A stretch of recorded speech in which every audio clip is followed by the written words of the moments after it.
Intermediate students to another intermediate lesson at learnpianolive.com. This is an intermediate lesson, so the assumption is that you can probably play a couple songs at least well enough to impress a couple friends. You might have some basic understanding of music theory or something, but you really haven't had any formal training. So if that's you, you're in the right place. If you feel, throughout this lesson like it's way too advanced, you might want to go back and check out yesterday's lesson. It's in the archives, the beginner's version of this lesson. That might answer a lot of your questions, but feel free to ask away, ask any questions. This is about you and me, so you got to ask questions so I know, how to help you best. And there's a couple other things I want to talk to you too about before this countdown clock hits 0. All right, first and most important, ask a lot of questions. The way that you're going to do that is there's a couple different ways. You can jump in the chat room and talk with the other students who are logged in at the same time. I'll be watching the chat room too. You can ask your questions there. Or if it's a question that's just for me, a question about the lesson, especially if you know it's one that's going to fit best at the question and answer time at the end, then you can just put your name and your question in the box below this video, click submit, and then I will get that. Now, if you're already in the archives, if you're watching this not live, but you're watching this in the archives, then make sure at the end of the lesson you click on the survey button. You don't have to fill out the entire survey. If you want to, I'd love your feedback, but really the best part of that is that you can put your question in there, and then we click submit. Then I will get all of your questions. I'll make sure that you get them answered, whether you're in the archives or you're live. Right next to this video, there should be a PDF button and an MP3 button. Now, you don't really need those till after the lesson because I'm going to be showing you on screen the PDF and showing you how to use it. And I'll play the MP3 during the lesson too, so you know at the end of the lesson how you're going to use that. Some people, though, like to print out the PDF ahead of time, so as I'm making notes on my version, they can make the same notes on their version, but it works either way. All right, this is perhaps the most important part. You need to leave the lesson when you feel like you're sufficiently challenged. So, I'm teaching these lessons, 12 to 15 lessons a month. Normally in traditional lessons, you're getting like a lesson every other week or so. So this is just way too much for you to take in. So, the goal is for you to get some little nugget of something that you can really practice on, really work on. Once you feel like you have that, then you really don't need anything else from me. Go practice. That's where this stuff is really gonna happen. You're not going to get through this lesson and be able to play something really well. You're going to get through this lesson and have the information that you need to practice more effectively. That's really the goal here. So don't feel bad about taking off early. If you feel like halfway through the lesson you got as much as you can take in at that time, then go practice that thing, and then come back whenever you've got that thing down, or you're bored with it, or you just want to check out the next topic. Don't forget also that you've got the archives too. So if you want to see one little thing, just repeat it over and over and over. Just give me, hopefully within 24 hours after the lesson, this thing will be up in the archives, so you can just go back and watch it over and over and over and over and just get that little segment down.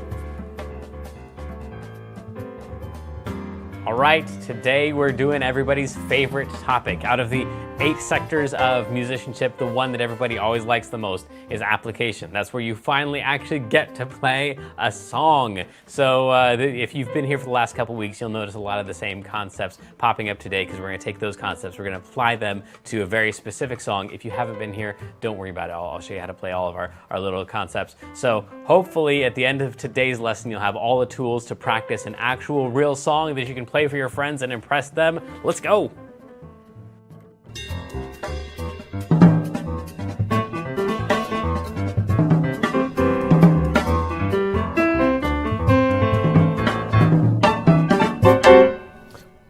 Welcome back. Yes, I am aware that yesterday's lesson is still not up in the archives yet. The PDF and MP3 are, but the lesson still says loading. So I'm going to get on that hopefully right after this lesson. While I'm uploading this one, I'm going to troubleshoot that one and make sure that that is back up for everybody who didn't get to the live lesson there. But anyway, let's check out this week's lesson. If you were here early, then we've already heard this several times. But this is the slowed down version,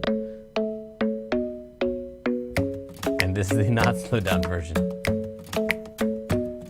The club isn't the best place to find the lovers, so the bar is where I go. Me and my friends sat at the table doing shots, drinking fast, and then we talk slow. And you come over and start up a conversation with just asked me, and trust me, I'll give it a chance. Now take my hand, stop it, and the man on the jukebox, and then we start to dance. And now I'm singing like, girl, you know I want your love. Your love was handmade for somebody like me. Come on now, follow my lead. I may be crazy, don't mind me. Say, boy, let's not talk too much. Grab on my waist and put that body on me. Come on now, follow my lead. Come on now, follow my lead. I'm in love with the shape of you. We push and pull like a magnet do. Although my heart is falling too. I'm in love with your body. And last night you were in my room, and now my bedsheets smell like you. Every day discovering something brand new. I'm in love with your body. I'm in love with your body. It's gonna be the same 4 chords for the entire 4 minutes of music that happened there.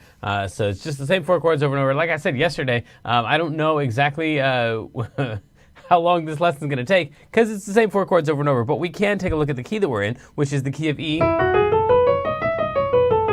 and number our chords accordingly.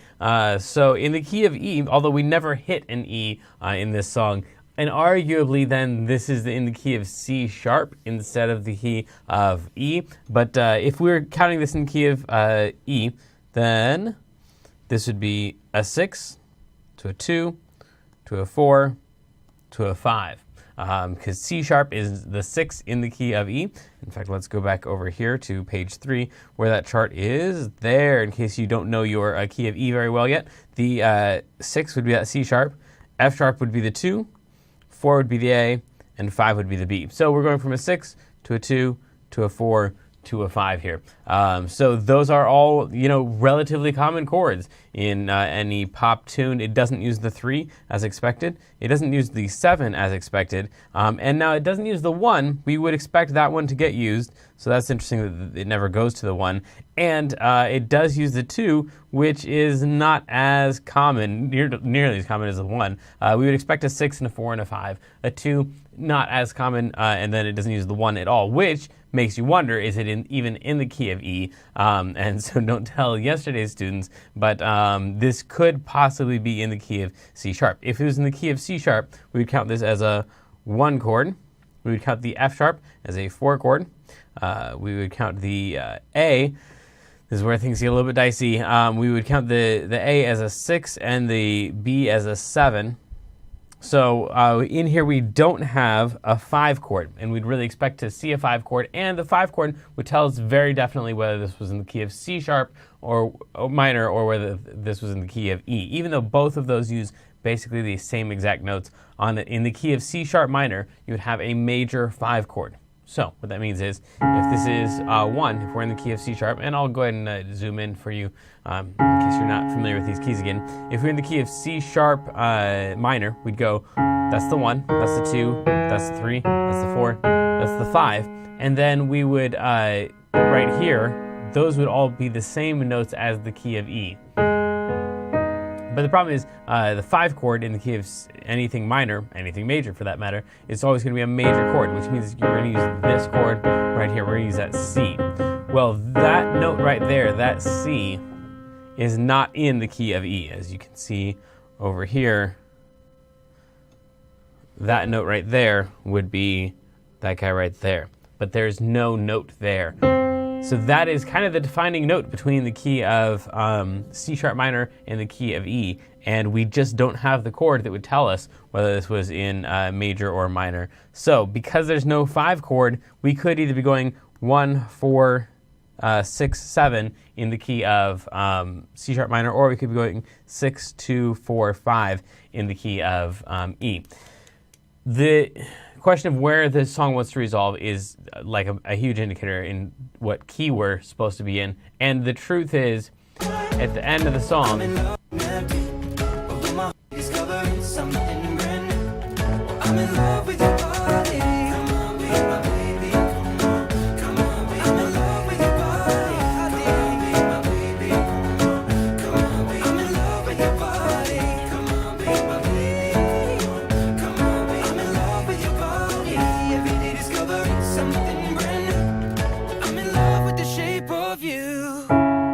it sounds like it ends there on a C sharp minor.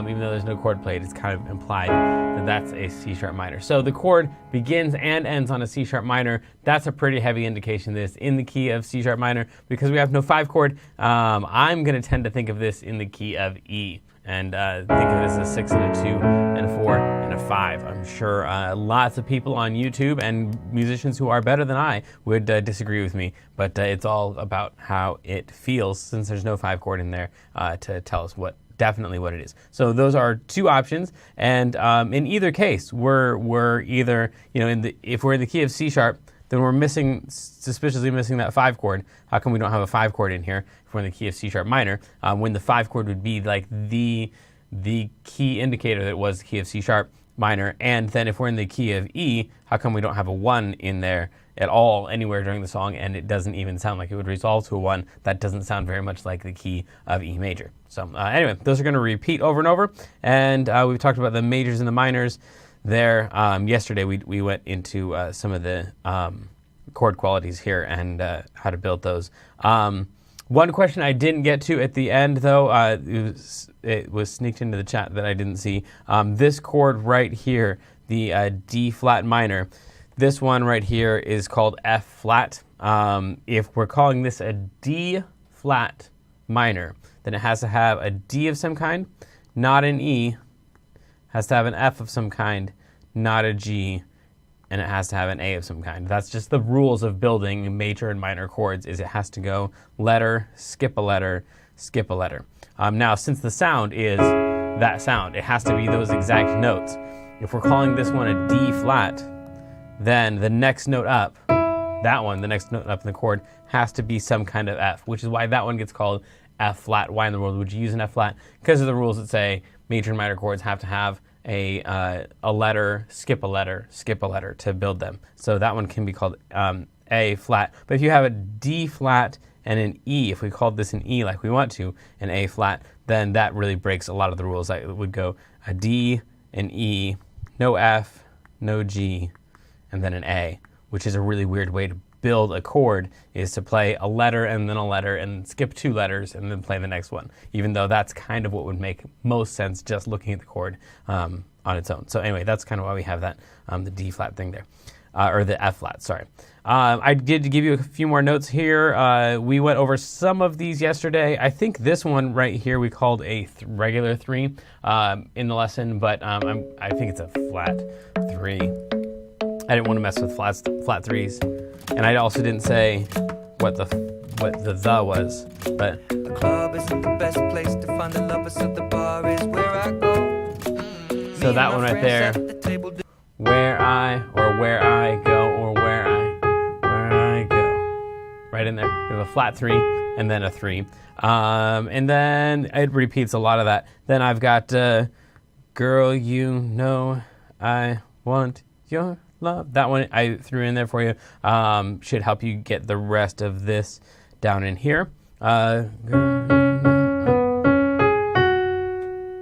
then on the next page, I also gave you this little line right here to help you out in case you were here yesterday and you wanted a little cheat sheet on how to get started on those notes there. So a lot of just 1 right here.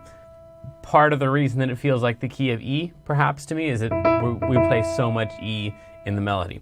But lots and lots of 1. But for that matter, there's a lot of 6, which would be 1 in the key of C sharp minor. So before you send your indignant emails, then that is true. There are lots of C sharps in there as well. Lots of 6s. And then here we've got the lead sheet. It's 2 pages long. It doesn't seem helpful to me because there's not, it's just the same 4 chords all the way through, 4 beats on each chord. Now they do use this really popular, what I'm now kind of considering a Shakira rhythm here, where it's boom, da boom, dum, boom, da boom, dum, boom, da boom, dum, boom. She doesn't by any means own it, but a lot of songs that are hers that are popular right now have that beat, and they're not really, they weren't showing up anywhere else until a bunch of Shakira songs use that. That Zootopia song, I think we even covered it here. Can't think of it. and then she's got like Mi Bicicleta, and then a couple others recently that are like really popular. And then that same boom, da-gum, dum-gum, da-gum, dum-gum rhythm started showing up in other songs. And then we ran into it in this song. I'm like, oh, that's that Shakira thing that's going on. But come over and start up a conversation with just me, and trust me, I'll give it a chance. Now take my hand, stop up, and the man on the jukebox, and then we start to dance. And now I'm singing like, girl, you know I want your love. Your love was handmade for somebody like me. Come on now, follow my lead. That's a pretty common thing right now at the moment. It has been in certain cultures and genres for a long time, but now in American pop music, it's showing up all over the place. So it is time for your questions, and first let's do our wrap-up, actually. See if we can cover some of this. We don't really know if this is in the key of E major or if it's in the key of C sharp minor, or maybe I should rephrase that. I don't know if it's in the key of C sharp minor or E major. Maybe you have a stronger opinion on this than I do, but it's either a 6-2-4-5 in the key of E or 1-4-6-7 in the key of C sharp minor, and it's just the same 4 chords over and over. We talked about why this one is an F flat instead of an E, and then we talked a little bit about the key of E and the pattern there, and the difference between, this might be the most significant part, the difference between a C sharp minor and an E major is going to be that note right there. It's always the same note for every key, so if you want to find out the difference between any two relative keys that would use all the same notes, go to the note in between the 5 and the 6 of the major key, and if you have that note right there, the note that's in between the 5 and the 6 of the major key, then it's actually in the minor key, most likely. And if you don't have it, then almost for sure that you're in the other key. This song right here is one of the odd mysteries that that little hint doesn't really help us out with at all. And then we talked about how sometimes lead sheets are stupid because they don't really tell you anything. They don't help you with the song because you're just going to play the same thing over and over anyway. So there you go. Let's get to some of your questions and see if I've got some answers. Question number 1, why does Ed Sheeran always just loop chords like this? I don't know. I wouldn't put him in a category more than other pop music, especially like if you're into like hip hop or R&B or rap, then that's going to be even more repetitive more frequently. You're going to have like maybe 2 chords that just go back and forth. So you can have a whole, like I'm sure there's at least 1,000 rap songs out there that are just C sharp minor and F sharp minor.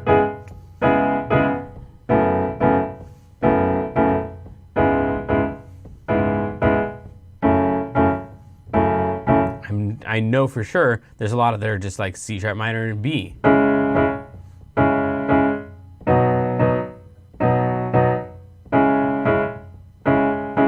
Just those back and forth.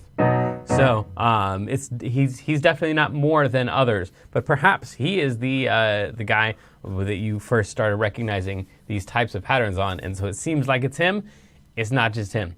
Next question: what's the GBM mean on the second page? The G flat minor.